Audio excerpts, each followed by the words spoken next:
Oui, oui, je surveille. Voilà, ça paramètre.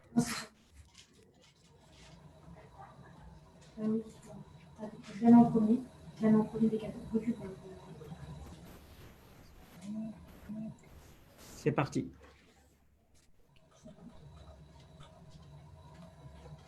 C'est un œuvre. Allez-y.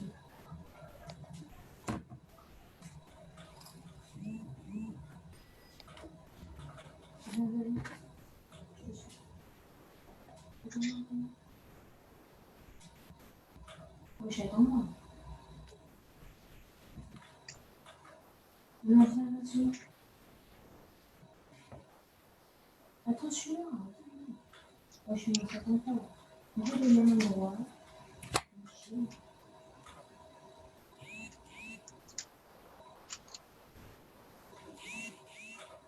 J'attends jamais. Azul flawen, azul flakwent, anṣuf yiswan ɣer tesdawit unebdu tamaziɣt, tanemmirt-nwen imi yettḍafarem dɣa akk isaragen yettawi neɣ yedwi umazal tettkemmil tesdawit unebdu amaziɣ. Ass-agi asarag ad yilin i wass-agi kana laked Khaireddine Kati laked Martin Guerpin. Afidawin ghaf la musique kabyle et le shabi, donc musique traditionnelle vivante. وقبل كان اسمك غوال اي مارتن غاربان لكذا خير الدين كاتي اد سميكثير لكن مارتن تمسلاي اد مسلاي عشتو حصروميث مارتن غاربان. C'est un musicien et enseignant, chercheur à l'université de Paris-Saclay. Il a écrit de nombreux articles sur la relation entre la musique et l'identité, la politique, et il donne régulièrement des conférences à Paris sur ce sujet. C'est un musicien formé ici en France, au Canada, aux États-Unis et surtout, c'est sa spécialité, c'est le jazz. Il a Yves avec nous aussi, c'est Khaireddine Kati. سنمثل كلير البحث أمزيغ. Donc Khaireddine aussi, c'est un musicien arrangeur et il est diplômé de l'université d'Evry en musicologie. Atas boyin drari diger sener ntsar darni atas les projets yarasen drayoun projet وما سمان أزوان نعم الشعبي فلسه سجدي لي ووال أسري بلا العظيم كان اسم الكراوال بونجور خيردين أزول فلاي Azul Zjiga, Azul Kowe Ougader Dislan. Bonjour tous les amis et merci de nous avoir invités à Dawith Nounouvdoun Tmazir. Voilà. Martin Guerpin, bonjour et bienvenue à l'université d'été à Mazir. Ben bonjour à tous et puis merci aussi à vous puis à toute l'équipe qui organise cette belle université d'été. On est content d'être là, Khaireddine et moi, et honoré. Donc, aujourd'hui, c'est la conférence sur la musique kabyle et le shabi, musique traditionnelle vivante. Je vous donne la parole et vous pouvez commencer votre conférence. Merci Zjiga. Voilà, elle m'a déjà présenté. Moi, j'ai fait ma formation de la musique avec les Français à l'université d'Evry. Et c'était là que j'ai rencontré Martin Guerpin, Martin, et il est chef de la fac, donc c'est un professeur à l'université d'Evry, Paris-Saclay. Et on a commencé à se connaître à travers nos échanges. Enfin, une fashion à souvent, enfin une fashion تمسلي. أنت في أماكن في الحجار يغدي سملالا en plus de la musique parce que il est musicien saxophoniste dans le jazz. Moi, je suis musicien. Je joue du mandol, du banjo et j'ai ma tradition aussi musicale. Et c'est pour ça qu'on a commencé à voir ce qu'on peut faire ensemble. Et nous fait au faire des Martins qui s'appellent المقارنة إفقغيلي في الشعبية غير نحل سواطاس. Donc on a commencé à faire un projet ensemble qui s'appelle Azawan, qui est de la musique traditionnelle qu'on essaye d'ouvrir et de faire rencontrer avec le jazz. Je laisse la parole à Martin pour parler un peu de lui aussi et de notre rencontre. Bien, merci Kerdine. Ce que je voudrais ajouter avant qu'on entre dans le vif du sujet, c'est donc oui, effectivement, j'ai rencontré Kerdine en tant qu'enseignant à l'université Paris-Saclay, donc qui se situe à Évry, au sud de Paris. Et en fait, ce qui est intéressant, c'est qu'en jouant ensemble, le rôle s'est presque inversé, j'ai envie de dire, puisque c'est plutôt Kerdine qui est devenu mon maître, puisque moi j'essayais d'apprendre, de découvrir cette musique qui était le chabi, et puis de découvrir par la même occasion toutes les musiques traditionnelles kabyles, qui sont un univers que je connaissais d'abord très peu, mais qui m'a complètement fasciné et qui m'intéresse en fait à chaque fois plus, à fur et à mesure que je continue à les découvrir. Donc je trouve vraiment que c'est un univers musical, mais pas que musical, poétique et culturel en général, qui est fascinant. Alors, ce qu'on voudrait faire aujourd'hui dans cette conférence, Kerdine et moi, en fait, on va se partager la parole et diviser notre intervention en trois temps, en trois parties. Donc, je vous les présente très rapidement. Après quoi, je vous propose d'écouter un petit morceau de musique pour commencer. Donc, la première partie, ce qu'on voudrait vous présenter, c'est l'histoire justement du chabi et de ses influences culturelles berbères. Donc là, c'est vraiment Kerdine qui connaît bien ça, puisqu'il a commencé à travailler sur un projet de master autour de ce sujet-là, et plus précisément autour de l'Ounes Matoub, il en parlera peut-être.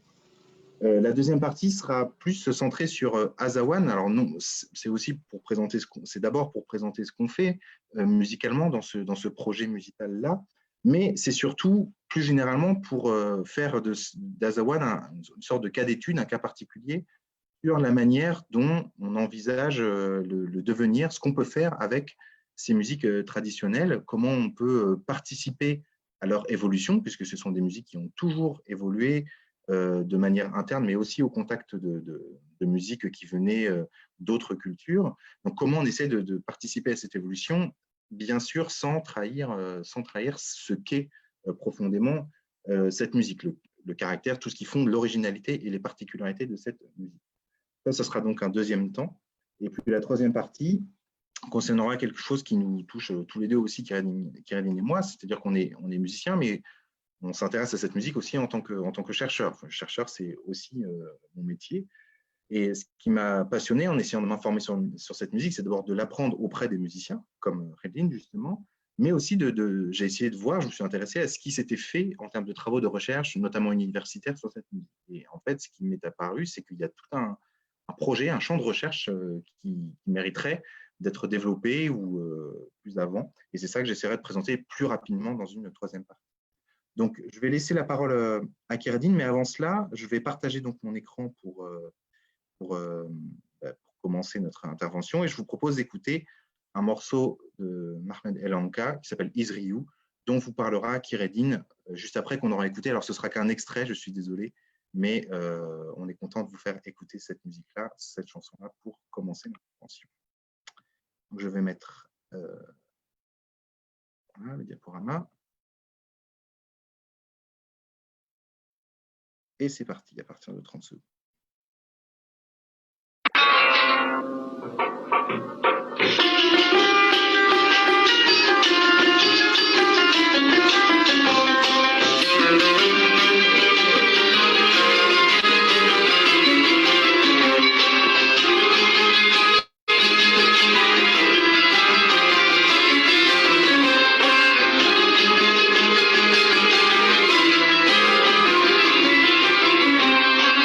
يصري ويغلب الحمالي واللي خط لي ما يمشي يصري ويغلب الحمالي واللي خط لي ما يمشي دوني تقليدي ليلي بسمة غضرة معزية دوني تقليدي ليلي بسمة غضرة معزية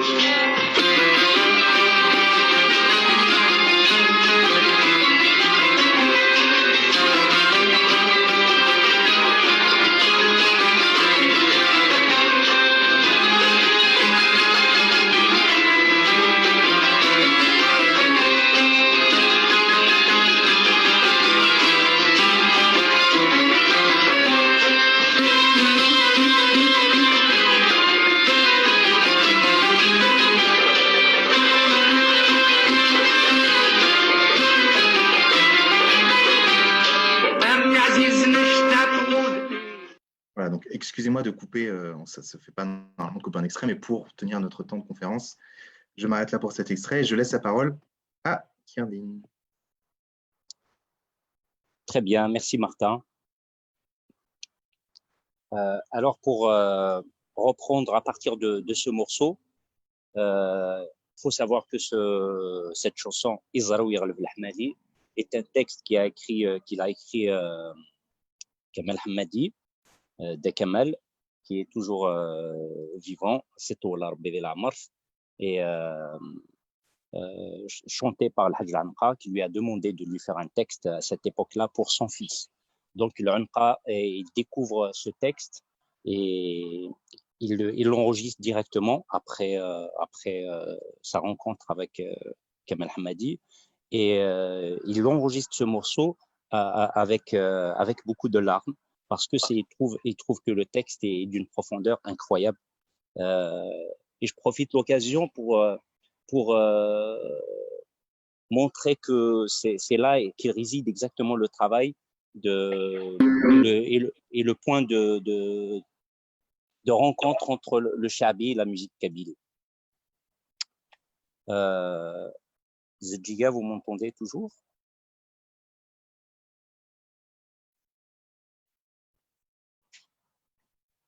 Elle t'entend, Kirdine, elle t'entend. Ok, très bien. Alors, je continue.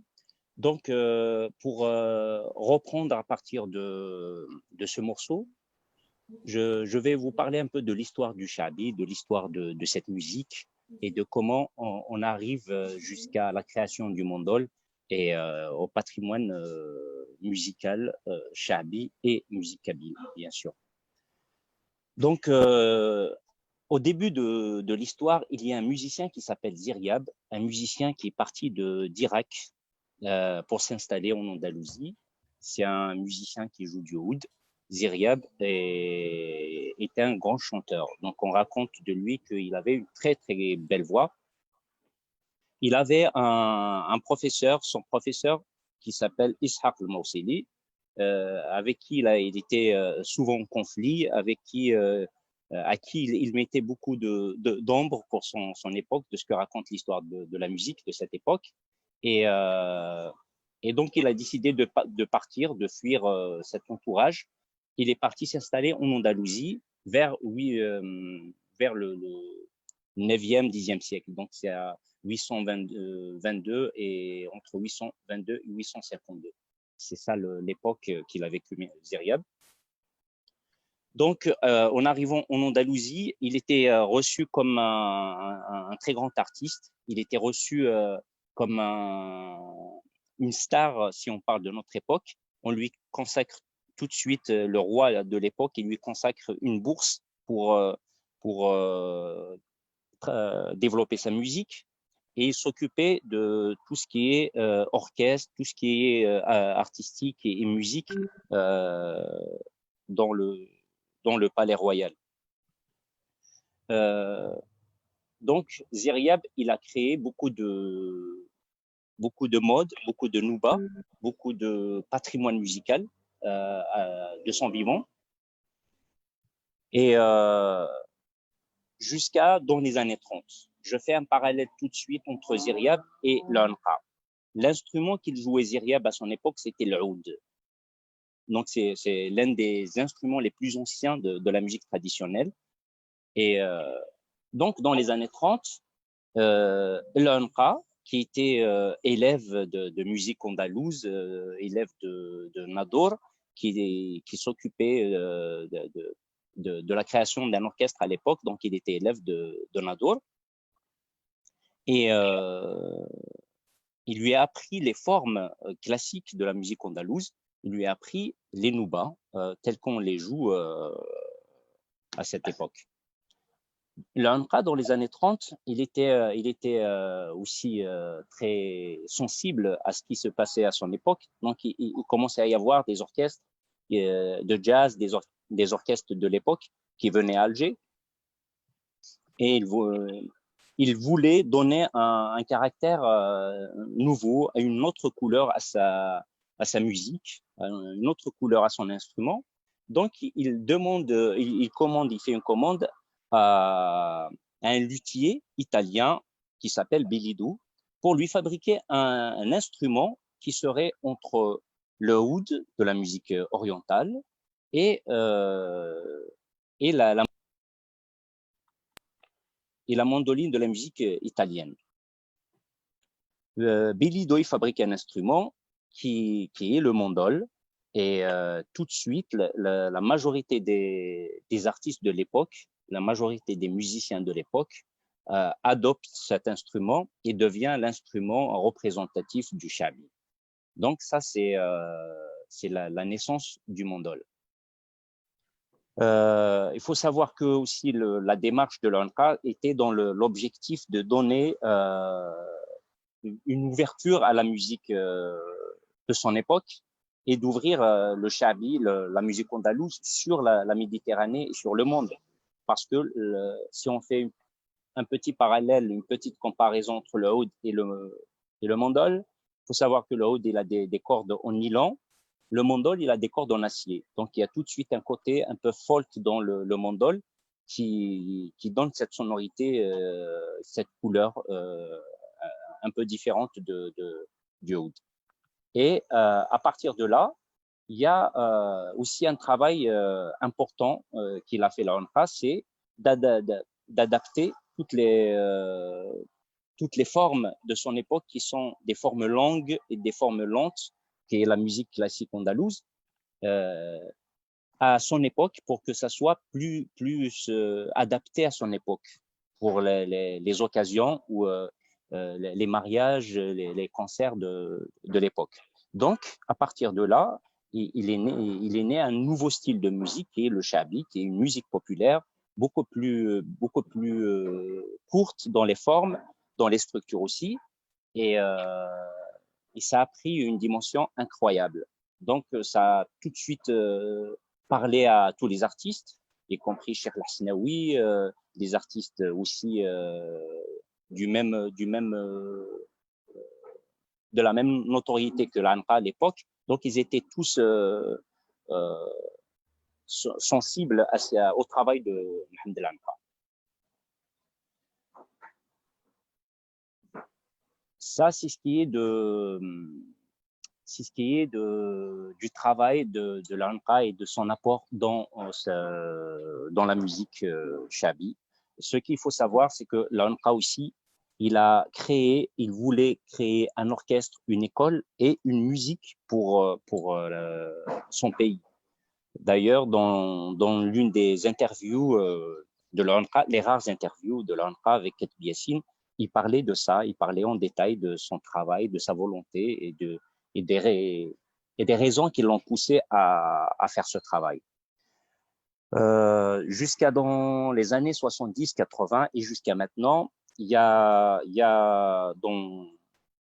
dans le milieu universitaire, dans le milieu artistique du monde entier, on n'arrive pas à faire, on fait toujours l'amalgame entre la musique, par exemple andalouse, le shabi ou les musiques traditionnelles, musique kabyle, et la musique orientale. Pour les gens qui connaissent pas ces musiques-là, tout ça fait partie de la musique orientale, ce qui rend les choses compliquées. Voilà. Je vais juste souligner un détail dans la caractéristique de chaque musique. Dans la musique orientale, ce qui caractérise cette musique, c'est le quart de temps, la présence du quart de temps et la structure des taqasim. La musique, elle est structurée en taqasim. Dans le shabi, le shabi, c'est une musique qui fonctionne en temps, en demi-temps, donc il n'y a pas de quart de temps. C'est comme dans la musique occidentale. Et les structures aussi sont très différentes. Voilà, le shabi et la musique andalouse, les structures qui sont les plus connues, c'est des noubas.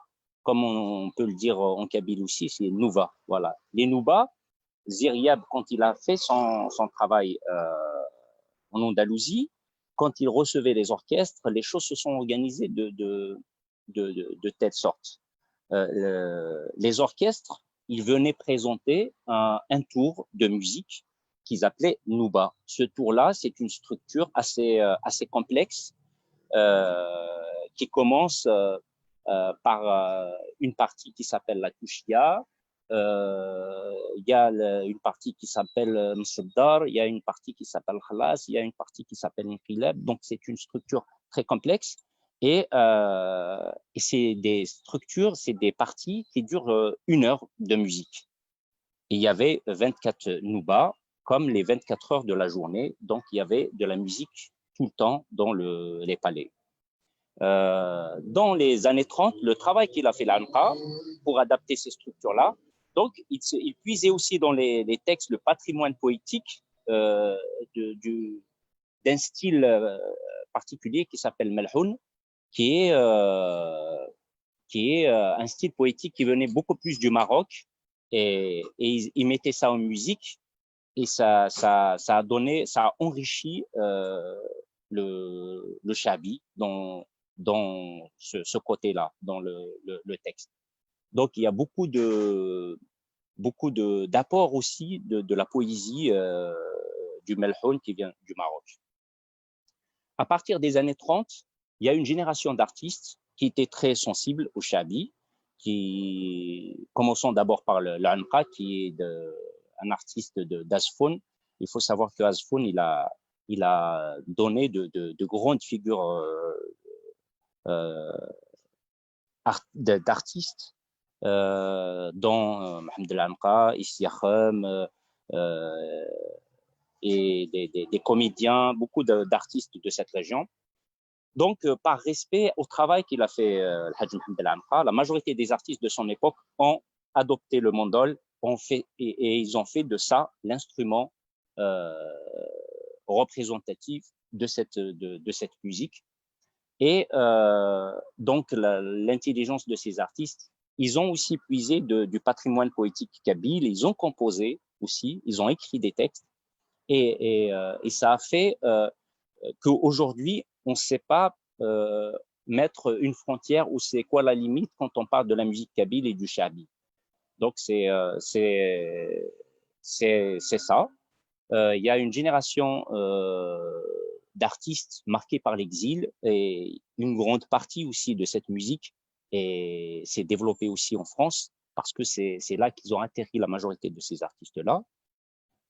Je vais rajouter une partie sur la musique kabyle, et je laisse la parole à Martin. Vous parler du travail qu'on fait ensemble. La musique kabyle, ce qui marque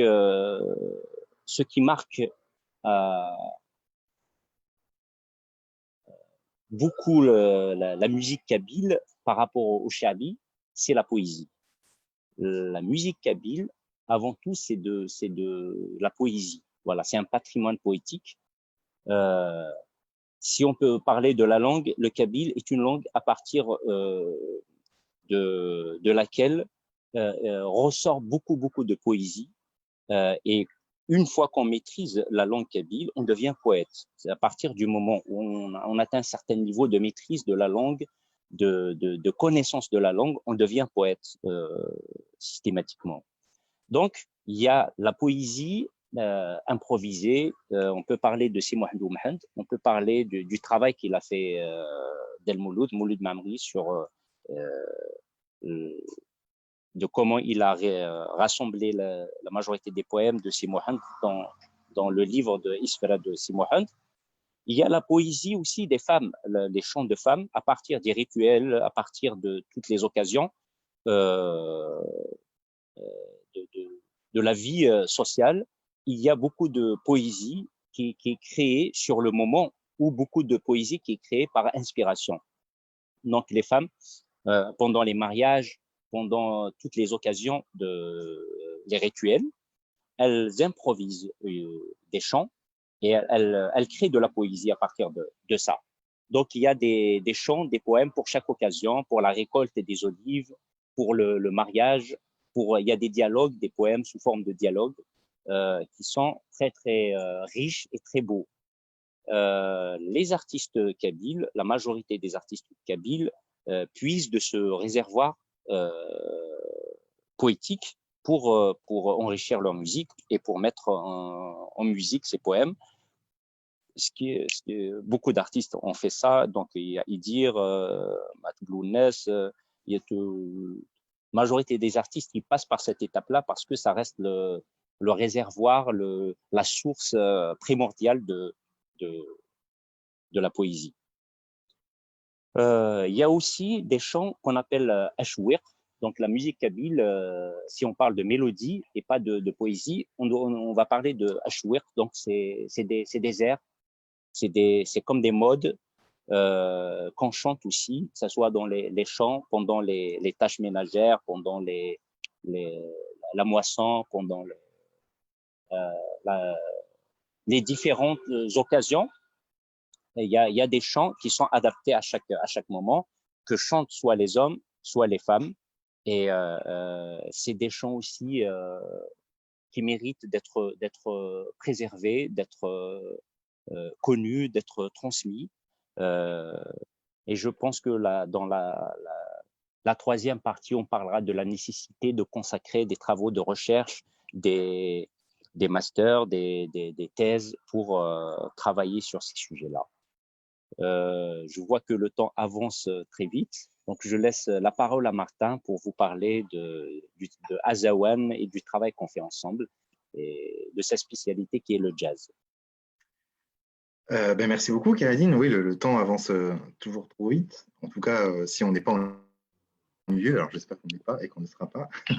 En fait, je voulais rebondir aussi sur, par rapport à l'intervention qu'a fait Kéradine, qu'on a préparé la conférence. En fait, ce qu'a présenté Kéradine, donc sur les origines et l'évolution du chabi, nous amenait en fait à mettre aussi en valeur l'évidence, enfin presque quelque chose qui pourrait sembler paradoxal, mais qui en réalité ne l'est pas. C'est que d'un côté, le chabi, en tout cas celui dont on parle, le chabi algérien ou presque même aussi algérois, parce que beaucoup des artistes dont on parle se sont formés ou ont commencé à Alger. En fait, c'est une musique qui a déjà une identité très marquée, enfin une identité même locale, enfin très marquée.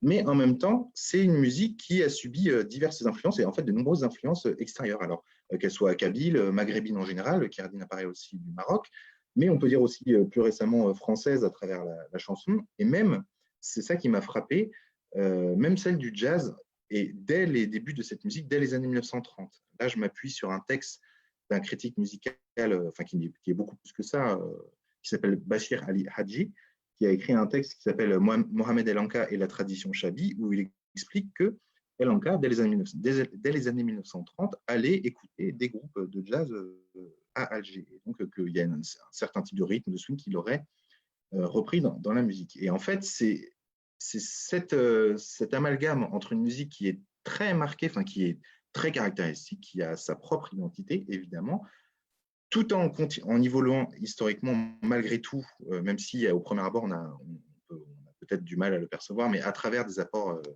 extérieurs, c'est ça qui en fait une musique traditionnelle vivante. Et en fait, c'est dans cette manière de concevoir cette musique-là qu'on a voulu nous inscrire avec le projet qu'on a monté donc avec Kéradine qui s'appelle Azawan, donc qui est, on pourrait le dire comme ça, un projet de rencontre entre jazz et chabi, entre musiciens de jazz et musiciens chabi. Donc je reviendrai tout à l'heure sur la composition du groupe, parce qu'il y a des musiciens algériens d'une part, et puis des musiciens français et un musicien autrichien, enfin des musiciens européens de l'autre. Donc en fait, c'est l'idée qu'on a eue de faire se rencontrer le jazz et le chabi, ce n'est pas une idée arbitraire, on n'a pas choisi n'importe quel type de musique pour les faire se rencontrer, parce que ça repose sur un constat commun, Kéradine et moi, qu'on a fait de nombreuses convergences entre le jazz et le chabi. Donc c'est des convergences sur lesquelles je reviendrai, mais c'est des convergences qui concernent les types d'instruments qu'on y joue, à la fois dans le jazz et dans le chabi. Il y a plus de points communs que ce qui pourrait y paraître. Il y a des convergences dans le fait que c'est une musique qui utilise on reprend beaucoup des standards de cette musique-là, donc des morceaux connus que des groupes reprennent et arrangent à leur manière. Ça se voit, ça se fait beaucoup dans le jazz, ça se fait aussi beaucoup dans le chabi. Et puis il y a des choses il y a une tradition aussi d'improvisation dans le chabi, alors qui ne se joue pas de la même manière que dans le jazz, mais tout de même il y a cette idée d'improvisation. Et il y a cette idée d'avoir un groove rythmique dans le chabi, qui n'est pas évidemment le même groove que dans le jazz, mais tout de même, il y a cette idée de faire groover la musique, donc tout un rapport au placement par rapport au tempo, etc. etc. Donc, ces points de convergence, ça explique pourquoi il y a déjà une sorte de cohérence a priori à se dire, tiens, pourquoi pas essayer de faire se rencontrer le jazz et le chabi.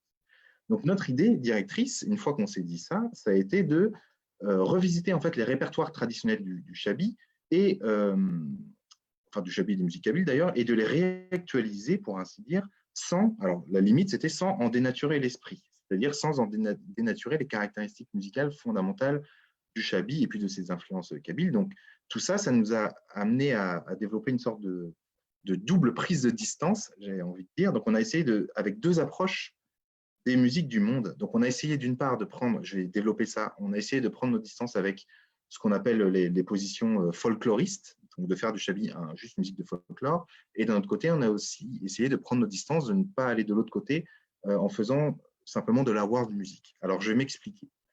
Prise de distance avec les démarches folkloriques, c'est ce qu'on j'entends ici par folklorique, ça serait une démarche qui tendrait à figer des musiques dans des formes du passé qu'on considérerait comme immuables. C'est-à-dire qu'on prendrait le Chabi à un moment donné et on dirait, eh ben, le Chabi, c'est ça. C'est-à-dire le Chabi, ce qu'on jouait par exemple dans les années 60, et on dirait que maintenant, si on veut continuer à jouer du Chabi, il faudrait le jouer que de cette manière-là dont on le jouait dans les années 60 et en fait interrompre, pour ainsi dire, l'évolution historique. Voilà. Donc cette attitude folkloriste, on l'a beaucoup retrouvée en Europe, aussi aux États-Unis, avec toutes les musiques régionales. Je prends l'exemple des musiques en France, les musiques auvergnates et pendant très longtemps aussi les musiques bretonnes.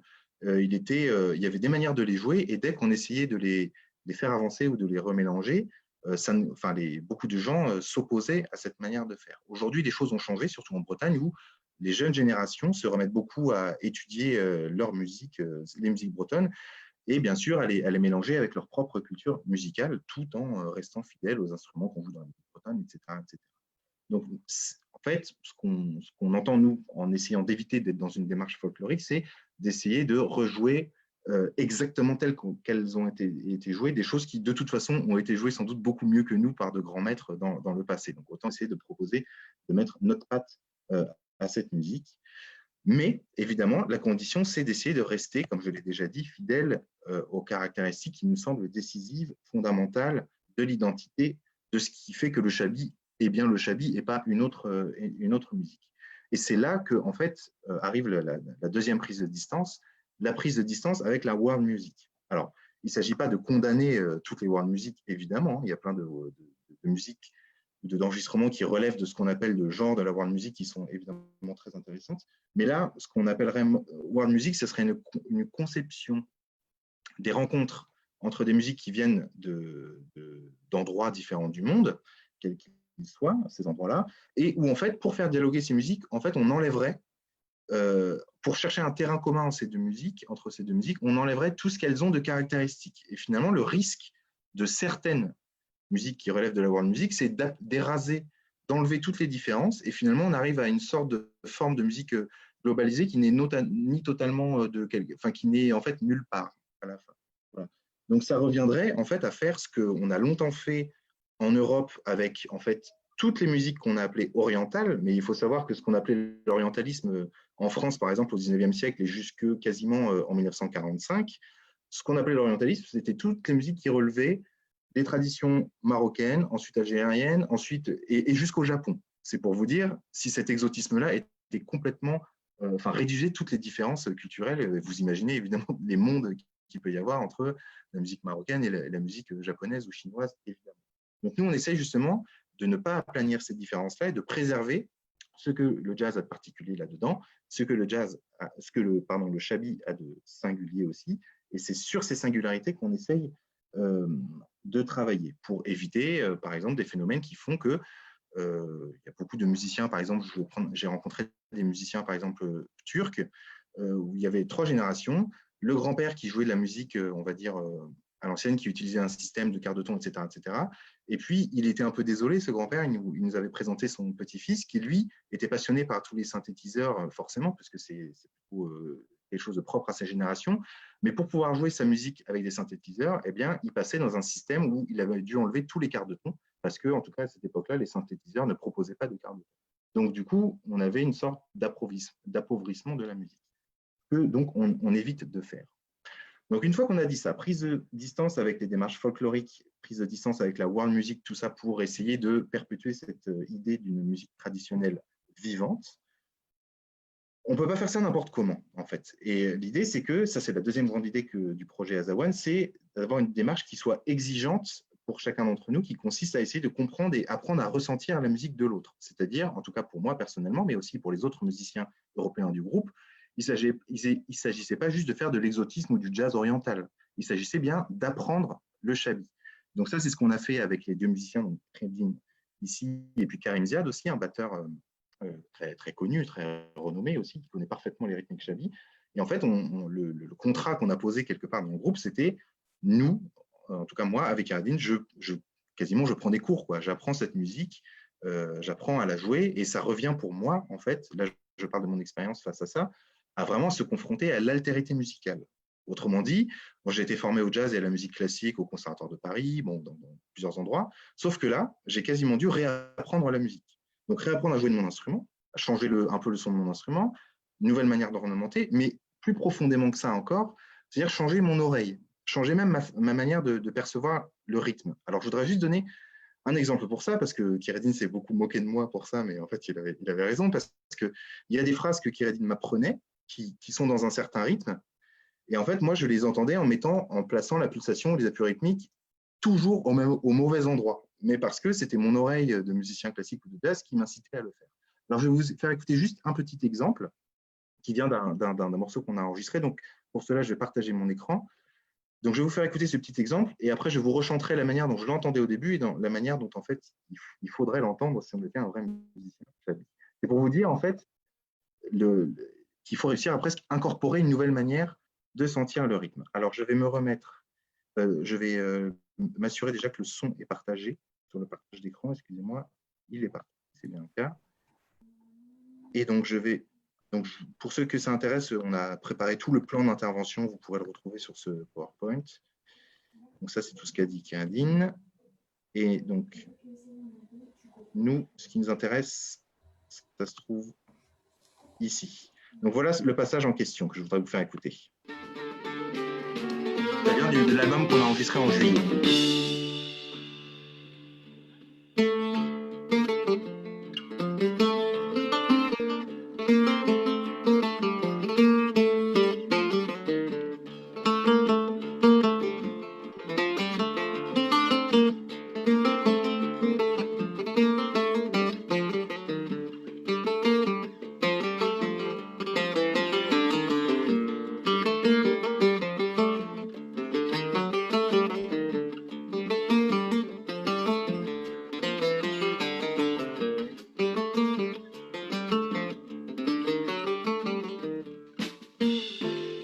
Voilà, là encore, c'est un extrait, donc j'arrête le partage d'écran. Excuse-moi. Donc, cette phrase-là, qui fait partie d'un des morceaux de l'album qu'on a enregistré dernièrement, là, au début du mois de juillet, avec Azawan, quand j'ai appris cette phrase-là, moi, je l'entendais comme ça. Voilà.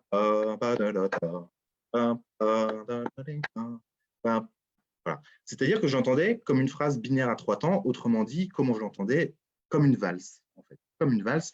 Mais pourquoi? Parce que la valse, c'est un des genres qu'on apprend tous petit ici. Il y a des chansons populaires qui sont des valses en Allemagne, en France, etc. etc. Et en fait, quand Khredin me voyait battre du pied comme ça, où en fait on se demandait pourquoi, lorsqu'on jouait tous les deux, cette phrase-là, ça ne grouvait pas très bien, justement, c'est parce qu'en fait, la manière dont il faudrait l'entendre, ce serait plutôt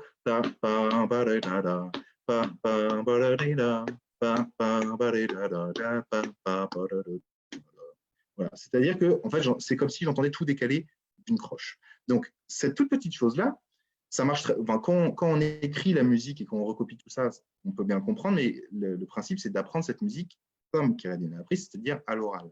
Je peux vous dire que moi, je suis habitué à lire à peu près tout ce que je veux comme musique et à le jouer, mais ça, pour apprendre à le jouer en le ressentant rythmiquement, ça ne demande pas simplement de le comprendre intellectuellement, ça demande de le vivre, de le chanter et, alors je ne vais pas le faire là évidemment, mais de le danser, c'est-à-dire à le faire passer dans son corps.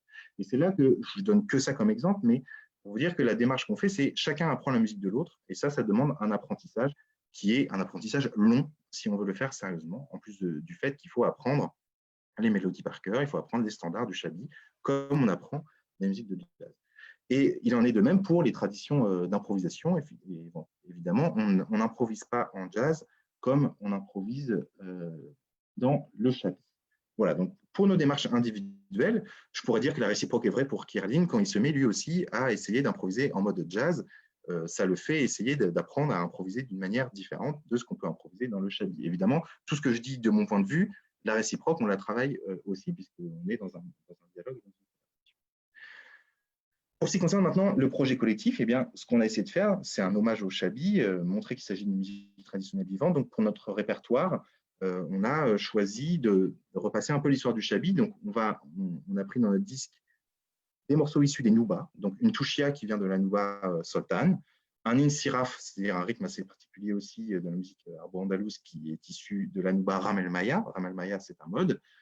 On a aussi constitué une suite qui est un hommage en fait à El Ankra, qui est forcément le père fondateur de cette musique. Et puis, on a repris un morceau de Darman El Arachi qu'on a arrangé, un morceau de Lounès Matoub qu'on a également arrangé. Et puis, en plus de ça, on a voulu donner aussi notre contribution aussi à toute cette grande histoire, en fait, Kierlin et moi, en apportant chacun 2 compositions. Et voilà. Et tout cet ensemble-là constitue l'album. On a une sorte de parcours historique, finalement, sur tout le XXe siècle du shabi jusqu'à ce qu'on essaye en faire aujourd'hui. Pour les choix d'arrangement maintenant, en fait, l'idée était donc d'actualiser un peu ce son du shabi avec nos traditions musicales. Et donc, la formation qu'on a choisie, c'est celle d'un quintet. Quintet, c'est une formation caractéristique du jazz. Sauf que là, on a donc un saxophone. Normalement, dans un quintet de jazz, il y a un deuxième instrument avant qui serait une trompette. Et là, si on veut, c'est l'autre star du quintet, c'est le mandol. Et avec ces instruments-là, on a une section rythmique, le piano, la contrebasse et la batterie, qui jouent aussi des percussions. Ce qui est intéressant, c'est que le piano, c'est un instrument qui vient du jazz, c'est un instrument évidemment associé à la musique classique européenne, mais c'est aussi un instrument traditionnel du shabi, puisque dès le début de cette musique, dans les années 1930, El Angra, il joue dans ses orchestres avec des pianistes, et ce qui est passionnant, c'est que des grands pianistes shabi, comme Mustapha Skendrani, par exemple, c'est des gens qui jouent du piano de façon totalement différente que ce qu'on peut en jouer dans le jazz. Donc, ils ont réinventé cet instrument. Ils en ont fait un instrument traditionnel du shabi. Donc là encore, il y a des convergences dans la formation qu'on a entre ce qui se fait dans le jazz et ce qui se fait dans le shabi. Voilà. Et ce que je voudrais vous dire, c'est que le principe, c'est qu'on a donc choisi ces morceaux-là, on en a appris par cœur les mélodies, je les ai relevés, notés, et ensuite on a essayé de les harmoniser, ouvrir les formes. Et en fait, pour la démarche d'harmonisation, ce qu'on a essayé de faire, pour ne pas trahir l'esprit de sa musique, c'est de faire une harmonie qui soit fidèle à l'échelle modale de chacun de ces morceaux. Donc, toutes les notes qu'il y a dans les différents accords qu'on a choisis, ce sont des notes qui viennent des modes des différents morceaux qu'on arrange et qu'on interprète. Sachant que parfois, on ajoute quelques accords un peu dissonants, mais qui viennent essayer de donner un équivalent du caractère parfois un peu rauque qu'il peut y avoir et qui est splendide, je trouve, dans les voix des chanteurs shabi. Donc, je voudrais vous faire juste écouter un petit exemple de ça, et après, je passerai à la dernière partie très rapidement, pour vous donner une idée d'un morceau original et de ce qu'on en a fait avec Azawan. Donc, je repartage mon écran. Voilà. Voici le partage qui est activé. Donc, si ça vous intéresse, je pourrais mettre à votre disposition ce PowerPoint où vous avez le programme, il y a une photo du groupe si vous voulez, les noms des musiciens, et j'en arrive ici. Donc, cette touchia Nobet Sultan, on l'a reprise de la version d'Amar Ezaï, un grand musicien de shabi. Donc, je vous fais écouter tout de suite notre point de départ et ce qu'on en a fait pour l'album.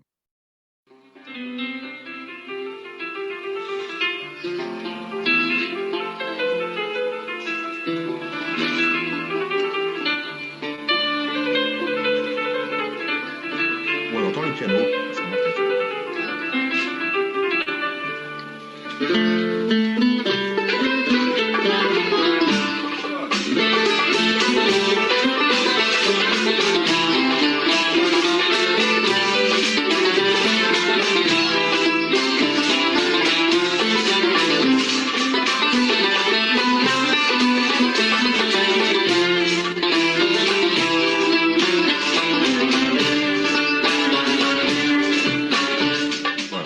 Je montre toujours des extraits, mais pour tenir le temps. Et voilà donc l'arrangement qu'on en a fait, ce qui en résulte. On a toujours l'istirbal au début.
dans la deuxième partie, on a aussi ventilé les thèmes à différents instruments pour les mettre en valeur, un petit peu comme ce qui peut se passer dans le Chabi.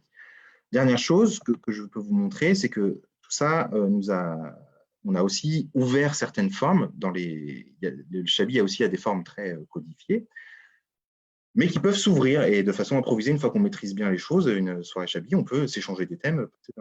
Et donc, ça peut ressembler à des passages un peu, l'équivalent dans le jazz serait ce qu'on appelle la jam session.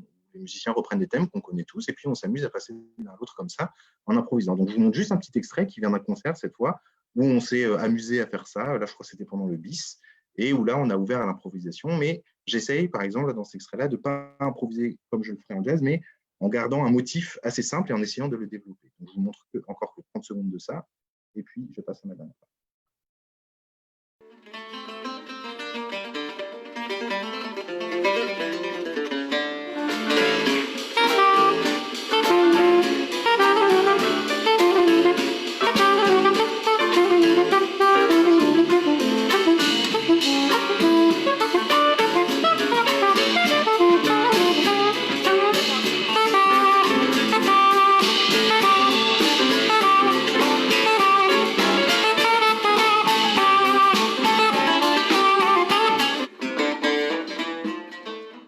Ça, c'est une vidéo qui superpose différents morceaux qu'on a fait pour présenter ce concert-là. Mais voilà, c'est pour vous dire qu'aussi, on improvise là dans des formes un peu plus ouvertes, un petit peu comme on fait en jazz. Donc, ce que je vous montre, en fait, c'est que là, c'est la partition qu'on a tirée de l'arrangement de Khaireddine, c'est qu'après, on a fixé les squelettes de tout ce qu'on a vu par écrit, et ensuite, chaque musicien a apporté ses idées pour faire des arrangements. Ce qui fait qu'on a fait des compositions nous, mais les arrangements globaux, les idées directrices, on les a mises en place avec Khaireddine, mais ce qui est très bien dans ce groupe-là, c'est que chacun contribue aussi aux arrangements, comme dans les musiques de tradition orale en général. Voilà, et donc pour repasser rapidement, ma troisième partie sera beaucoup plus courte sur la recherche. Ce qui m'intéresse beaucoup, c'est que je m'y intéresse comme musicien à cette musique, mais également donc, en tant que chercheur. Et donc, en plus, je travaille sur musique et identité, sur les pratiques musicales improvisées, donc autant dire qu'il y avait, même si je travaille plus sur le jazz, il y avait tout un champ de convergence. Je me suis dit, est-ce que les questions que je me pose sur le jazz, comment on peut se les poser à partir du Chabi? Ça peut être très enrichissant. Tout ça m'a donc amené de poser la question, comme tout universitaire fera, à me dire, mais qu'est-ce qui a été écrit? Quels sont les articles scientifiques qui existent, qui ont été écrits sur le Chabi? Alors, je voudrais vous le montrer très rapidement. Je l'ai fait, c'est mon dernier partage d'écran. Je vous le montre donc très vite. Et là, j'ai fait, comme tout bon chercheur ferait, j'ai commencé à faire une petite bibliographie, ce qu'on adore tous faire. Avant de travailler sur un sujet, on regarde ce que les collègues, évidemment, ont fait et on part de ce que les autres ont fait. Donc, alors, je vais descendre rapidement pour vous la montrer. Et ce qui est intéressant, c'est que ce qui ressort, je vous le dis tout de suite de cette bibliographie, c'est qu'il y a déjà des travaux donc, qui ont été effectués, mais en fait, donc voilà cette liste de travaux. Si vous voulez l'examiner plus en détail, évidemment, on pourra prendre le temps pour le faire, ou je pourrais vous envoyer donc, le rassemblement que j'ai commencé à faire. J'ajoute que si vous aviez des idées supplémentaires de travaux universitaires, là j'ai regardé mes sources, mais ce sera évidemment bienvenu. C'est une œuvre collective, hein, l'œuvre scientifique, donc il faut qu'on puisse échanger nos sources, échanger, etc., tout ce qu'on peut mettre en commun est bon, les bons mettre en commun. Mais ce qui ressort, c'est qu'il y a quand même un projet important à faire sur le Chabi et sur la musique kabyle qui rassemblerait différentes disciplines, je le dis rapidement, mais musicologie. Il n'y a pas de raison que la musicologie ne soit réservée qu'aux musiques occidentales. Les problématiques musicologiques doivent aussi se poser pour toutes les musiques, et donc évidemment aussi le Chabi et la musique kabyle. L'ethnomusicologie, qui inversement ne doit pas, enfin la division musicologie, ethnomusicologie hérite d'un passé de domination occidentale et aussi un petit peu un passé colonial, il faut bien le dire. Donc, il faudrait éraser ces différences et se dire qu'on travaille sur la musique, qu'elle soit occidentale ou pas occidentale. Et tout ça, il faudra le mélanger avec donc à faire un projet interdisciplinaire, à mon avis, avec des travaux en littérature, puisqu'on a bien dit que la poésie est fondamentale là-dedans, en linguistique aussi, ça explique la vocalité des chanteurs, mais aussi en histoire, bien sûr, et puis en sociologie. Donc, ce qui est ressorti, alors je me suis amusé aussi à faire un petit programme de recherche parce qu'à moyen terme, la condition étant évidemment d'apprendre la langue, d'apprendre le kabyle et puis d'apprendre aussi un petit peu l'arabe pour commencer à travailler sur ces musiques-là. Mais c'est un sujet qui me passionne et je pense j'aimerais aussi contribuer aux travaux qui se sont faits là-dedans. Et je pense que d'après ce que j'ai pu voir comme travaux, il faudrait commencer en fait à établir un corpus d'études, c'est-à-dire qui consisterait à rassembler tous les enregistrements vidéo ou audio qui existent. Alors, il y en a déjà beaucoup de cette musique, mais en tout cas, elle est rassemblée dans un seul endroit pour que tout le monde puisse y accéder. Rassembler aussi les écrits qui existent sur cette musique. Je vous ai parlé de Bachir Ali Hadji, alors, qui a en fait beaucoup écrit en tant que critique musicale sur cette musique-là, des articles très intéressants. Donc, certes, le chabi est une musique de tradition orale, mais il y a des choses qui sont écrites dessus. Il y a aussi toutes les archives des musiciens chabi. Alors, évidemment, il y a des musiciens qui deviennent âgés maintenant, mais ils ont peut-être des écrits, de la correspondance, des lettres. Donc, tout ça, il faudra essayer de leur demander s'ils seraient d'accord pour que des chercheurs puissent y accéder pour bien connaître leur vie et bien connaître leur style, ce qu'ils écrivent. Bon, il y a tout ça à faire. Donc, il y a une grande constitution de corpus à faire qui peut éventuellement passer aussi par la notation de manière indicative et non pas prescriptive de noter les mélodies du chabi pour éviter qu'un jour, s'il y avait une rupture dans la transmission orale, elle ne se perde. Donc, il y a tout un travail de constitution d'un grand corpus à faire, alors qu'il a déjà été parfois engagé par certaines personnes, mais qui devrait être peut-être systématisé. Et après, il y a tout ce qui concerne l'analyse musicale de ce corpus, qui n'est pas vraiment faite, en fait, parce qu'il y a une théorie du chabi, une théorie musicale du chabi, mais on ne sait pas encore très nettement comment elle s'articule avec ce qu'on fait concrètement quand on joue du chabi. Ça, c'est une discussion que j'ai très souvent avec Kiradine, parce que je lui demande, mais ça, tu le joues comme ça, mais est-ce qu'il faut faire pareil pour tous les autres morceaux? C'est quoi la théorie? Et en fait, Kiradine m'explique, mais parfois, moi, j'ai un peu du mal à comprendre. C'est parce que je ne suis pas encore familier avec cette musique, donc il y a tout un travail à faire là-dessus, sur ce qui vient de la musique arabo-andalouse, ce qui vient d'autres styles de musique, etc. Il y a un champ à défricher ici. On peut aussi analyser la manière dont les musiciens jouent. Il y a quelque chose de fondamental dans le chabi, c'est la manière dont des joueurs de mandol, par exemple, ornementent. Ce qui me fascine, et c'est pour ça que vous verrez que Azawan, on cherche aussi à aller dans des dynamiques d'une musique assez douce en termes de volume, pas trop forte, parce que si on allait trop fort, on n'entendrait plus le mandol. Et si on n'entend plus le mandol, on dit ça souvent entre nous, mais le mandol deviendrait une sorte de guitare électrique, et en fait, on perdrait tout le raffinement incroyable qu'il y a dans l'ornementation de cette musique-là, et qu'on a notamment avec le mandol. Donc, il y a tout un travail sur les pratiques d'ornementation des musiciens qui est important à faire. Il y a aussi, et je fais très vite, mais il y a plein d'autres axes, mais il y a tout un travail à faire aussi sur les approches historiques du chabi, et notamment à travers la diaspora, parce que c'est une musique qui se développe à Alger, mais c'est aussi une musique qui s'est beaucoup développée en France avec l'immigration, et notamment dans les cafés, ce qu'on appelait les cafés berbères, notamment à Paris, mais aussi autre part en France, mais aussi en Israël, puisqu'il y a des musiciens comme Maurice Medioni qui ont émigré en Israël, qui ensuite sont revenus en France, mais ce qui fait qu'il y a des orchestres d'arabo-andalou et il y a des musiciens de chabi aussi en Israël aujourd'hui. Et cette musique donc se développe et elle a bourgeonné, si on veut, elle s'est ramifiée comme une plante, en fait, comme une belle plante, dans plusieurs endroits du monde. Donc il y aura tout un travail aussi historique pour retracer les parcours des musiciens, pourquoi ils viennent en Angleterre, pourquoi ils repartent en Algérie, pourquoi parfois ils ne repartent pas en Algérie, etc. etc. Et aussi tout un travail qui montrerait comment le chabi peut passer des cafés ou des fumeries dans lesquelles même il a été joué au départ, et comment il a fini par monter sur les plus grandes scènes de France et de Navarre, j'allais dire, enfin de France et du monde. Donc là, il y a tout un programme à faire qui est déjà engagé par certains chercheurs, comme j'ai pu le montrer, mais ce qui est fondamental aussi dans ce programme, ce qu'il faut bien noter, c'est que ce programme soit fait main dans la main, je pense, avec des chercheurs algériens qui connaissent bien aussi cette musique. Je trouve qu'il y a des collaborations scientifiques, certaines existent déjà bien sûr, mais à monter ici qui seraient fascinantes et qui seraient un peu le reflet, en tout cas dans ma tête c'est comme ça, le reflet du dialogue qu'on a établi avec Khreddin au niveau de la musique. Voilà, donc j'en termine là, et si Khreddin tu as un mot de conclusion à donner, tu peux le donner. Moi je voudrais juste finir en disant que ce qui me touche aussi individuellement dans mon histoire personnelle pour cette musique-là, c'est que moi je suis né bien après, évidemment, 1962, bien après la guerre de libération, mais mes grands-parents, tous les deux, mes deux grands-pères ont été envoyés en Algérie dans le contingent français. Alors, il y en a un qui a été traumatisé, et l'autre m'en a parlé, mais c'était une grande souffrance pour eux parce qu'ils ont refusé d'abord d'y aller, ils ont été forcés d'aller là-bas. Bon. Et en fait, moi, à titre individuel, je suis quand même très heureux de savoir que mes grands-pères, alors on a envoyé mes grands-pères faire la guerre là-bas, et moi maintenant, 2 générations après, je fais de la musique avec des gens, des Algériens. Que même si parfois on critique la notion de progrès, je perçois ça quand même comme un progrès malgré tout. Merci beaucoup Martin, merci Kherdine pour cette conférence. C'est passionnant et passionné. Et merci aussi pour ce travail. Il y a beaucoup justement de personnes qui nous suivent. Merci pour ce travail fantastique que vous avez fait.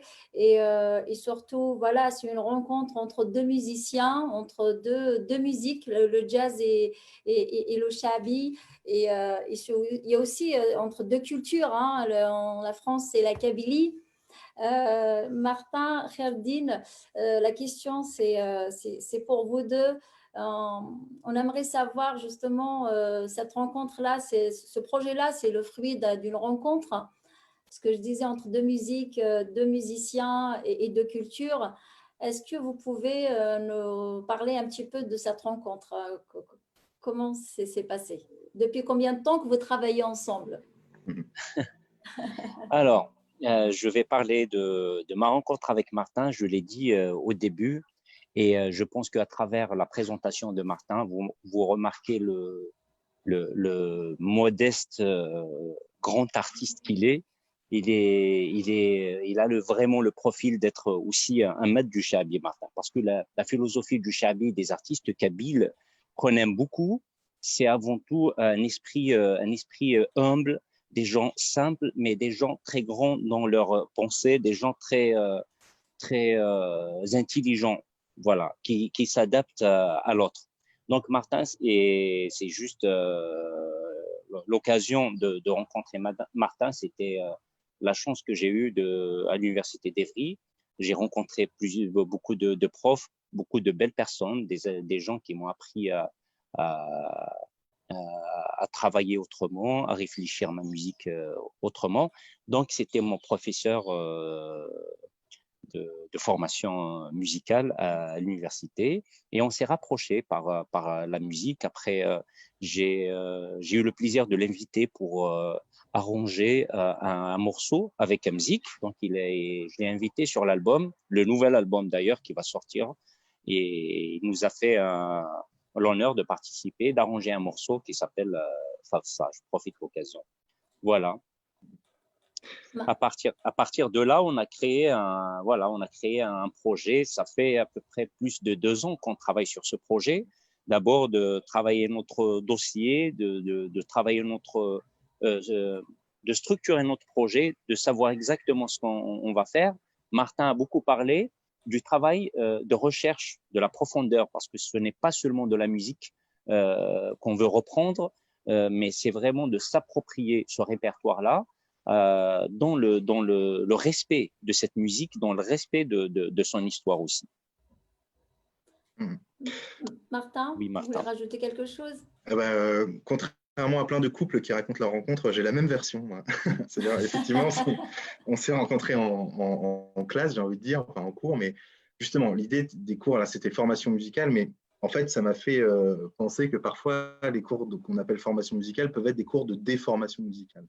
Parce que ce qui m'a d'abord frappé dans ces cours-là, c'est que c'est ce qu'on appelait les cours de solfège avant.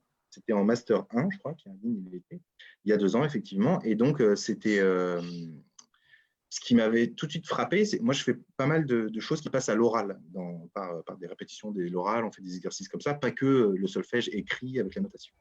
Ce qui était assez frappant, c'est que Kherdine, quand on faisait des dictes-notes, il fallait noter.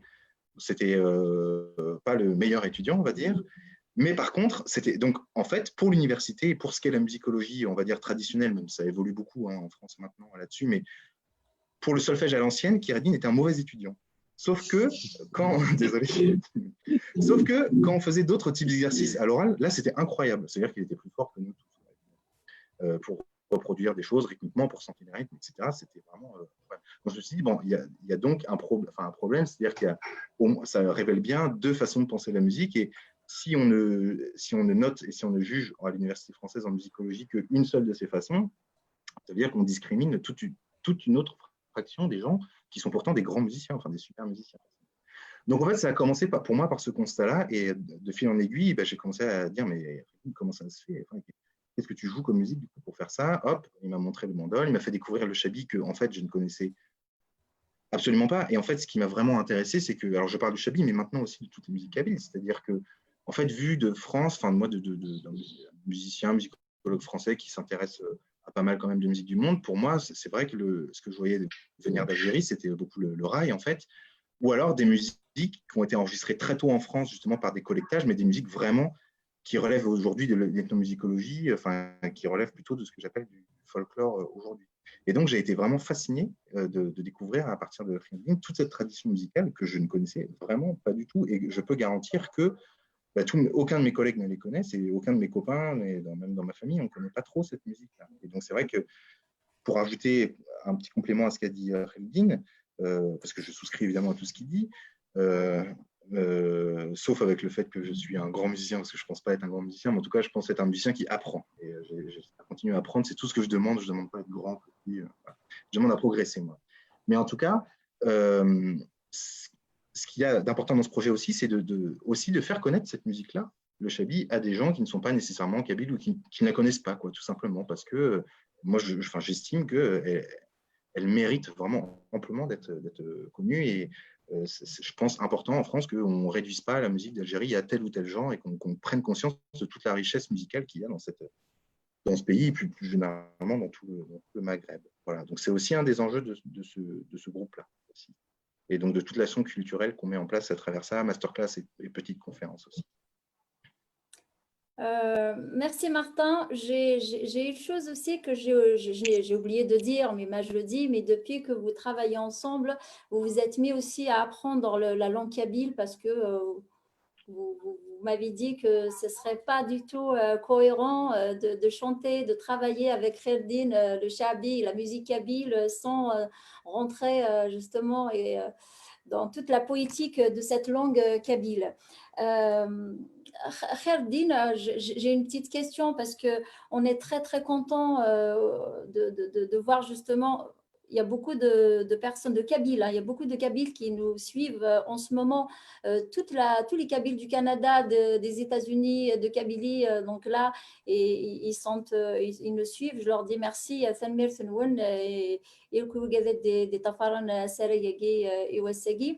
on connaît le talent de Kherdin, de Tharba Thamzi. C'est un groupe qui est arrivé pour justement nous ramener cette fraîcheur, toute cette nouvelle façon de travailler et d'interpréter sur scène la musique kabyle.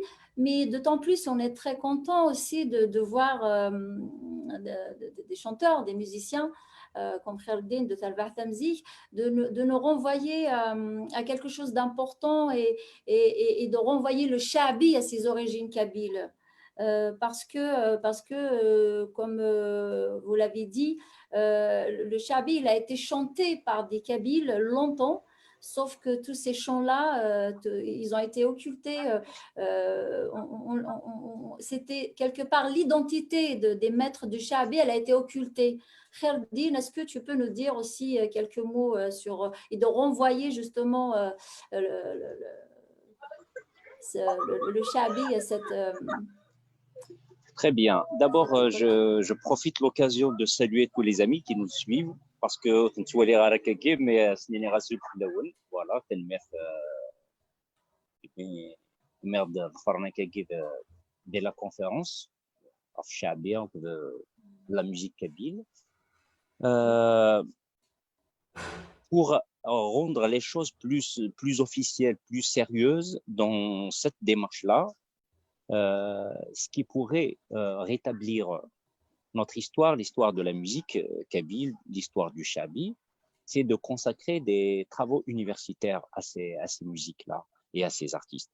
Ça veut dire si on se consacre un peu à notre culture à travers des formations universitaires auxquelles j'invite mes confrères kabyles et les artistes, de s'intéresser, de chercher à connaître l'histoire de cette musique et à la transcrire, à la développer, à la transmettre et surtout à la communiquer. Parce que l'histoire d'une musique, c'est comme l'histoire d'un pays dans la politique aussi. Ça veut dire l'histoire, on l'écrit. À partir du moment où c'est moi qui écris cette histoire, je peux dire tout ce que j'ai envie de dire parce que c'est moi qui écris cette histoire. On est dans une époque, dans une ère de communication, dans une ère de technologie.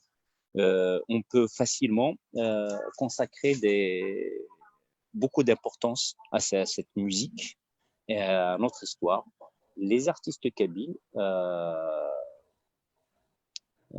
depuis Mohamed El Anqa et même avant, ont toujours apporté leurs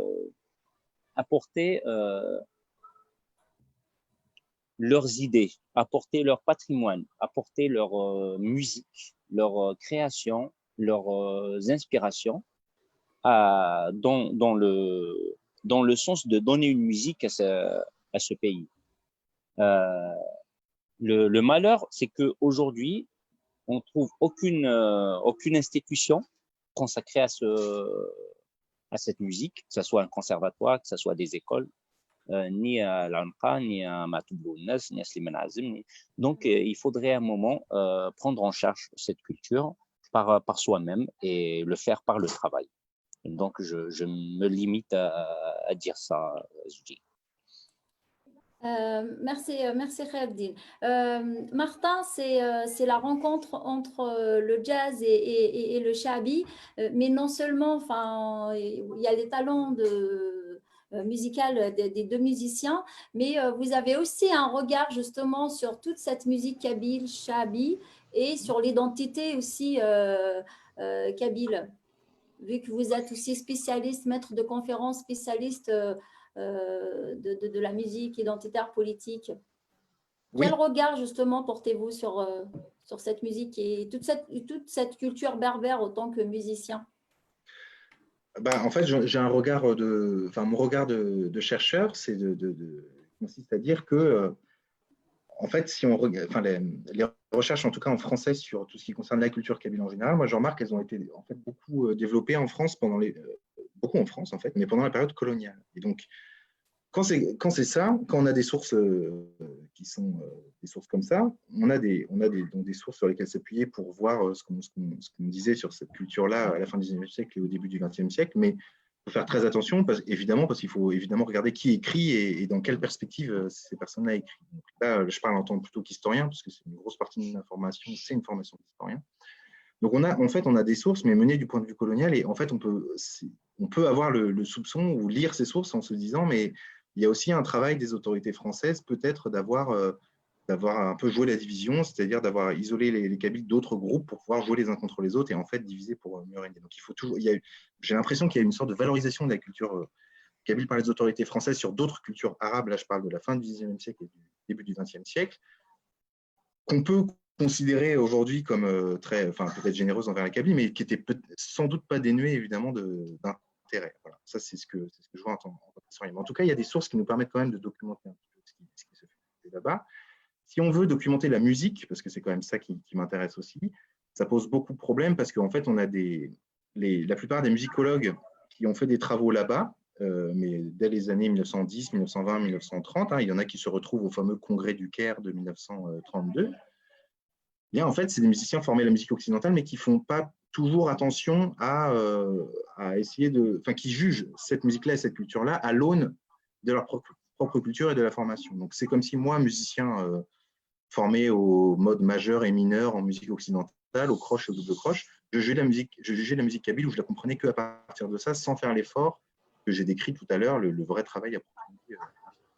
Ensuite, ce que je voudrais dire aussi, c'est que là où il y a un travail à faire, alors le travail universitaire sur la culture kabyle, je trouve qu'il est beaucoup mené à l'INALCO, en tout cas pour ce qui concerne la France, et à l'université d'Aix-en-Provence, où il y a des centres de recherche qui impliquent autant d'ailleurs des chercheurs français que des chercheurs algériens, par exemple.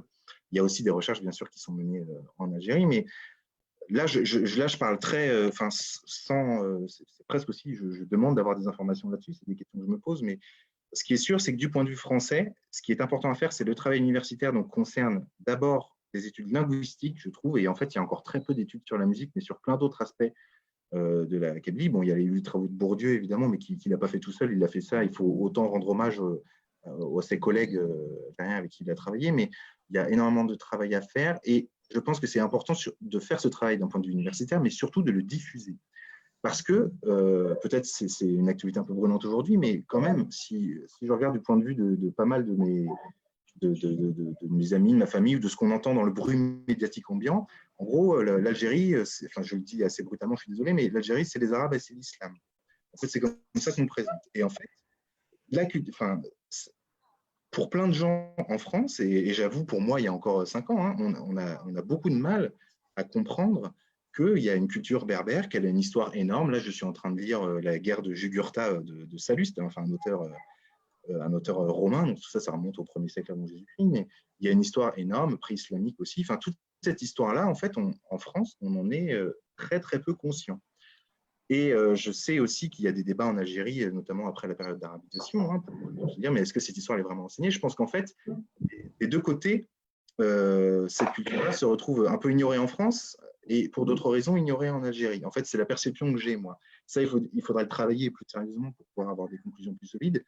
Mais en tout cas, je trouve que c'est quelque chose qui est important. Et là, du coup, on est dans enfin, ça permet de comprendre pourquoi parfois, moi, par rapport à d'autres musiques sur lesquelles j'ai travaillé du point de vue identité, il y a parfois une attitude un peu défensive de la part des Kabyles sur leur culture, mais je trouve que c'est normal parce que justement, elle est réduite sous silence ou on n'en parle pas assez. Donc, je pense qu'il faut la mettre en valeur, évidemment, son histoire, mais par contre, après, il ne faut pas avoir peur, à mon avis, de la diffuser en dehors de la communauté. C'est comme ça qu'à mon avis, elle sera, alors, non pas reconnue, parce que je pense que n'importe qui la connaît la reconnaîtra comme une grande culture, évidemment, une culture digne, très, très ancrée historiquement.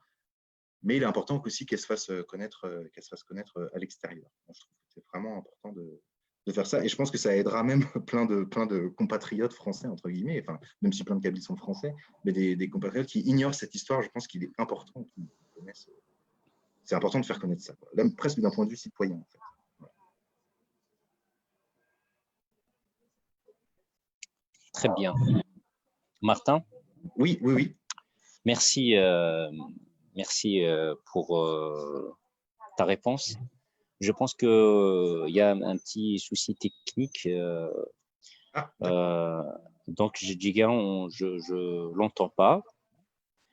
Juste pour finir, avec Martin, donc ce qu'on a essayé de faire à travers Azawan, c'est d'y aller dans la continuité de ce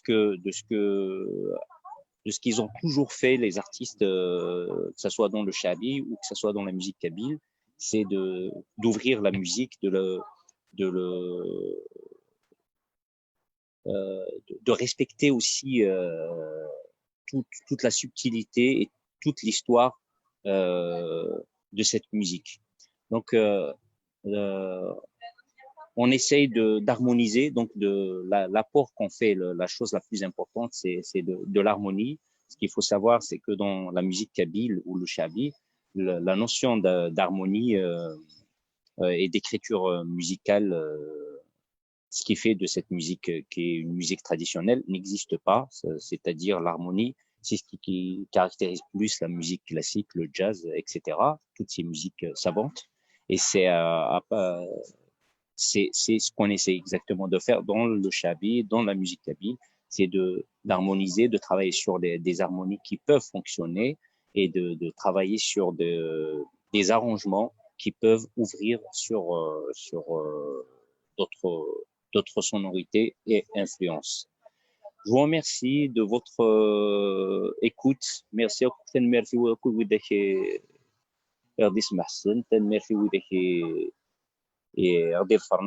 Pour cette occasion.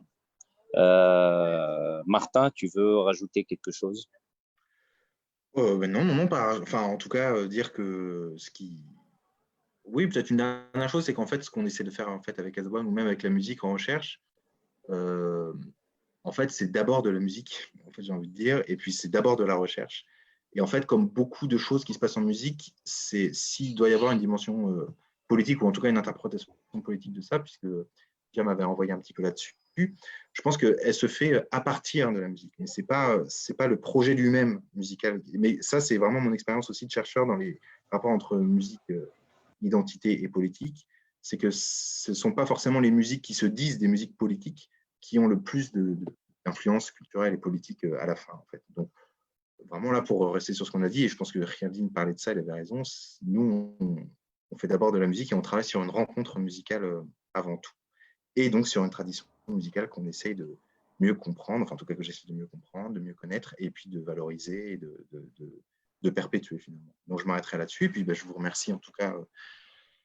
Je remercie toute l'équipe de l'Université d'été pour son accueil et pour les conditions techniques, parce que cette période difficile, je trouve que c'est super bien, c'est très bien organisé. Puis je remercie tous les auditeurs, et puis s'il y a des auditeurs et spectateurs, puis si vous avez des questions, plus de questions pour approfondir ou des réactions, positives ou négatives d'ailleurs, on est preneur de tout. Après, voilà, أثنو غالغدا سمح ثلثية وقول لا تكنولوجي ما يفتلحوا كل شيء قرز ما يلاد كانوا وقول أثن كل شيء روح ثلثية je suis désolée pour ces problèmes techniques. Je ne sais pas d'ailleurs ce qui s'est passé, mais je suis contente de revenir et de vous retrouver. On va continuer justement l'échange avec Khaireddine et Martin. Alors, la question simple, pourquoi est-ce que c'est important de faire ce projet de recherche universitaire sur la culture kabyle et sur la musique chabi, Khaireddine? C'est important d'abord pour la transmission et pour la promotion de ces musiques. Moi, j'ai appris cette musique par ma mère, grâce à ma mère, et grâce à toutes les rencontres, à tous les artistes que j'ai rencontrés, qui m'ont influencé, qui m'ont sensibilisé à cette musique. L'importance de ce projet ou du travail qu'on fait, c'est que ça continue, c'est de préserver ce patrimoine, que ce soit dans la musique kabyle, que ce soit le chabi, et je dis encore une fois, il faudrait pas définir la limite, parce que le chabi, c'est un style, c'est une musique qui appartient aussi aux Berbères et aux Kabyles. C'est une musique qui s'est développée dans le bassin méditerranéen et qui est portée par beaucoup d'artistes kabyles, dont Cheikh Al-Hasnaoui, dont le Hajj Mohamed Al-Anqa, dont Amr Zahid, tous ces artistes-là qui sont kabyles et berbères. Ce n'est pas du tout de la politique, mais c'est de l'histoire de cette musique. Et à travers le travail qu'on fait, on essaye aussi de sensibiliser la nouvelle génération à s'intéresser, à s'inscrire dans ces musiques et dans un travail de recherche pour mieux connaître l'histoire et pour faire aussi évoluer les choses dans la culture. Martin?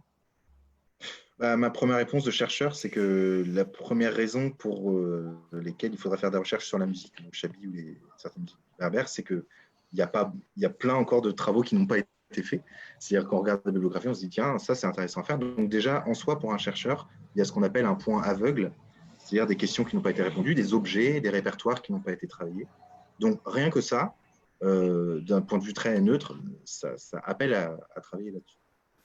Il y a la deuxième chose, évidemment, que j'imagine que d'un point de vue kabyle, ça je l'ai vu aussi, parce que ça s'est passé en France, ça s'est passé pour tous les pays qui ont émergé lors du printemps des peuples en Europe. Ça, c'était à la fin du 19e siècle. Hein.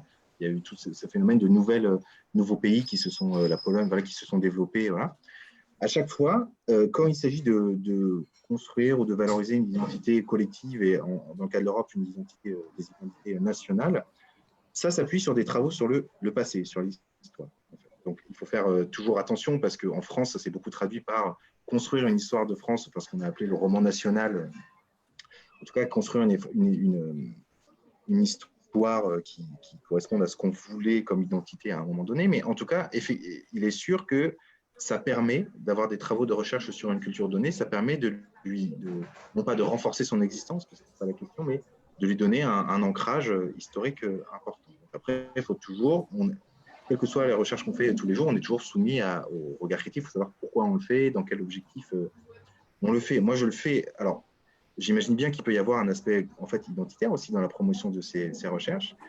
Moi, d'un point de vue personnel, il y a l'intérêt que je porte à ça, évidemment, mais je trouve aussi que ce qui est super intéressant, c'est que les questions qu'on peut poser, mais sur des choses même techniques, sur les études musicales qu'on peut faire sur le chabil, ces musiques kabyles-là, en fait, elles permettent de servir d'exemple, ce qu'on appelle de cas d'études, pour répondre, enfin, pour apporter une contribution à des questions qui sont bien plus générales et en fait qui concernent absolument toutes les musiques. Donc, ont une dimension, on va dire, de ce point de vue-là, plus universelle. Et là, ces questions, elles sont à la fois aussi simples et aussi complexes de qu'est-ce que c'est qu'improviser, qu'est-ce que c'est que de faire de la musique ensemble, et en fait, qu'est-ce que c'est qu'improviser, donc les rapports entre ce qui est fixé, ce qui est contraint, ce qui est libre, ce qui est écrit ou bien appris par cœur, et ce qu'on a le droit de faire, les libertés qu'on peut prendre, ça, ce sont des questions qui se posent dans absolument toutes les musiques du monde, quoi, et même la musique classique européenne, parce qu'il y a une partition qui est fixée, mais vous avez plein de libertés à prendre quand même à partir de cette partie. Donc, je trouve qu'en tant que chercheur, même d'un point de vue philosophique, c'est passionnant, parce que c'est une musique qui permet de poser plein de questions à nouveau frais, comme on dit, de façon, et d'apporter des réponses nouvelles à plein de questions anciennes. Voilà ce que j'aurais à répondre sur ce point, pour l'instant. Merci Martin. C'est vrai que tout à l'heure, je vous ai laissé dans un moment de solitude, hein, donc je ne sais pas trop ce qui s'est passé. On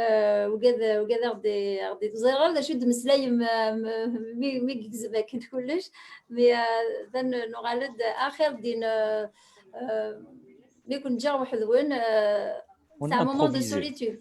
Vous avez improvisé, يقرز وطاس. En Et on tous a les cas, remercié tout le monde. oui, on Voilà. remercie tout le monde parce que bon, c'est les aléas du direct et surtout, c'est les imprévus de la technologie. Il n'y a pas de souci, Giga, il n'y a pas de problème et ça arrive.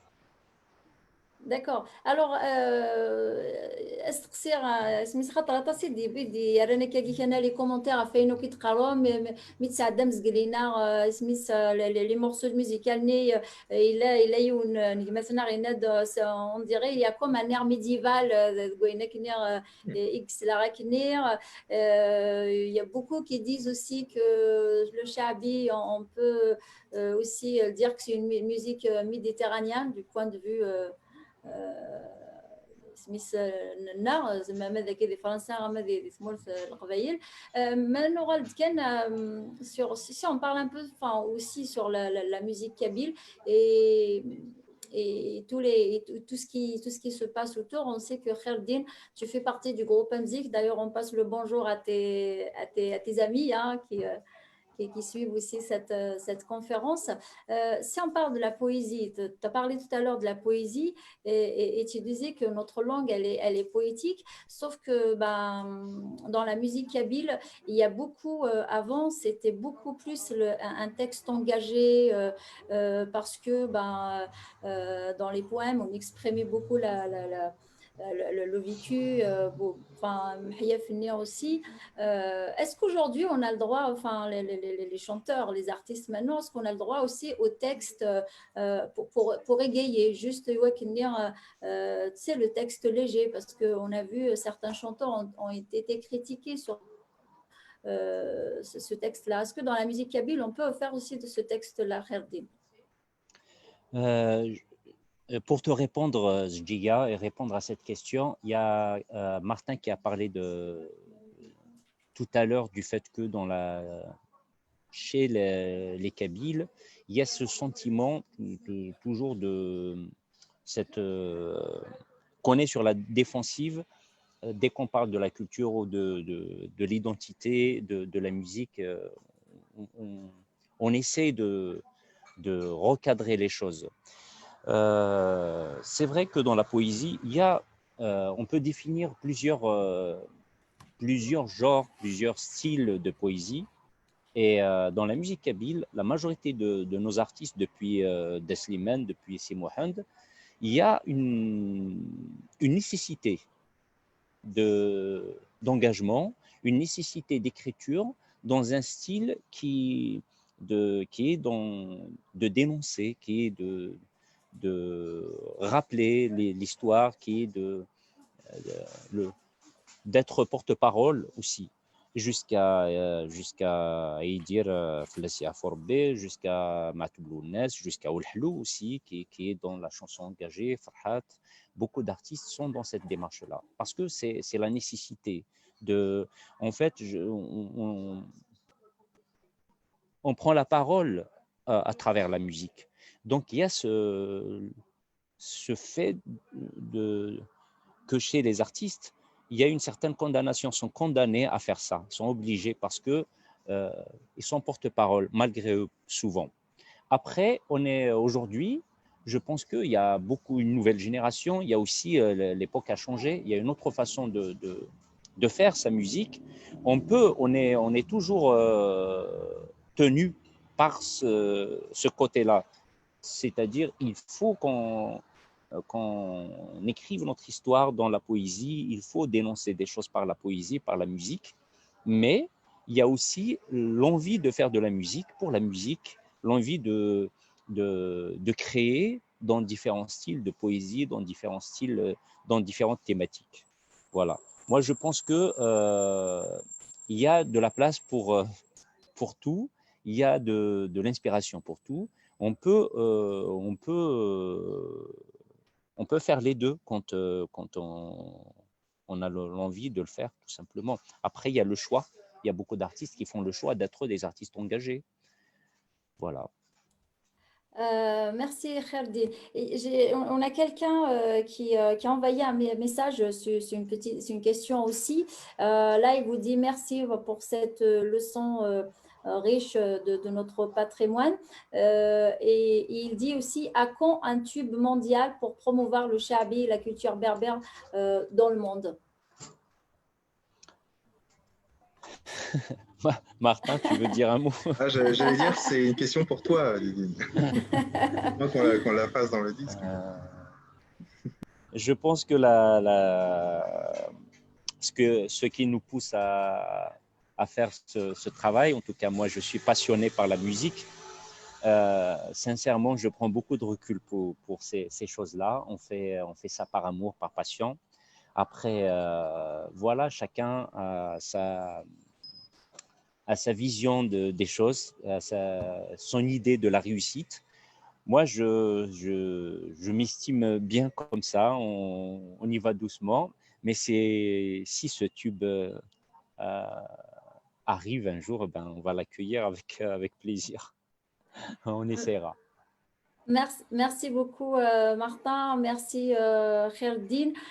C'est vrai que c'est un travail fantastique et formidable, surtout que là, ça émane justement aujourd'hui, il y a une vraie volonté à travers ce projet-là, Azawan, à travers des artistes comme vous. Donc, il y a une vraie volonté de développer la recherche sur la musique kabyle et sur la culture kabyle aussi.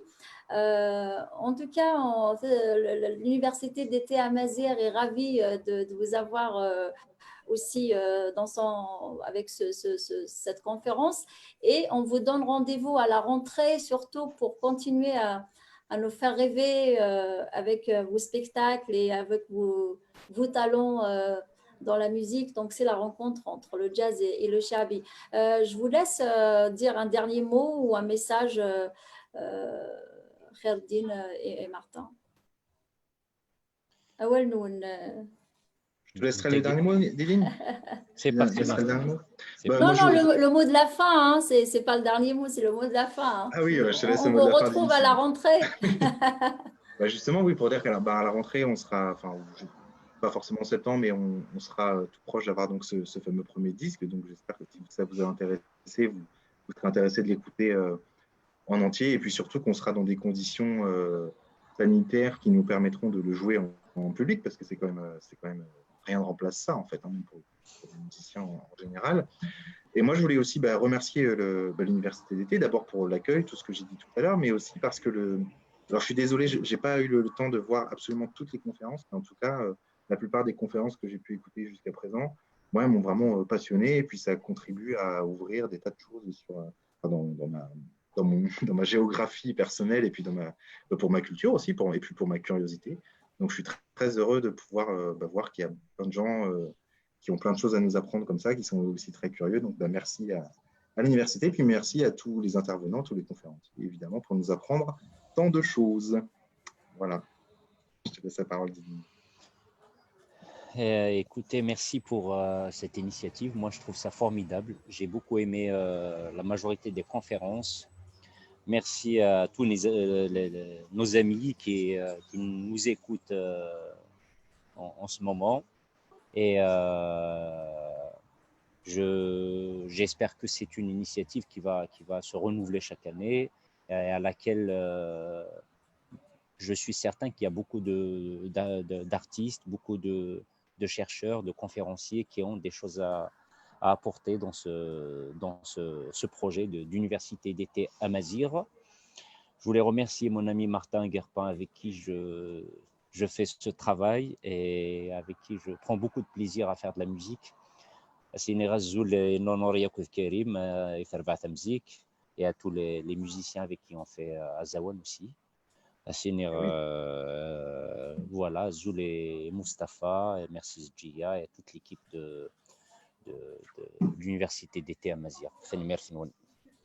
Merci Khaldin Kati, merci Martin Guerpin. Surtout un grand merci aussi à tous ceux qui nous ont suivis. Vous êtes nombreux, vous nous avez suivis, vous êtes nombreux des États-Unis, du Canada, d'ici, de Tizi Ouzou. J'espère que l'université d'été, c'est vraiment un espace pour la transmission, pour partager le savoir. مازال تسداويثون بذور أمازيغ تكمل أدوغ الغروان داغناس كاس سوساري النظام ثنميرتي وفوذيز درنام إتسداوي ثمازيغ نبذو ثنميرت نوان ثمليلي في ذوان ساري إدي ثدونا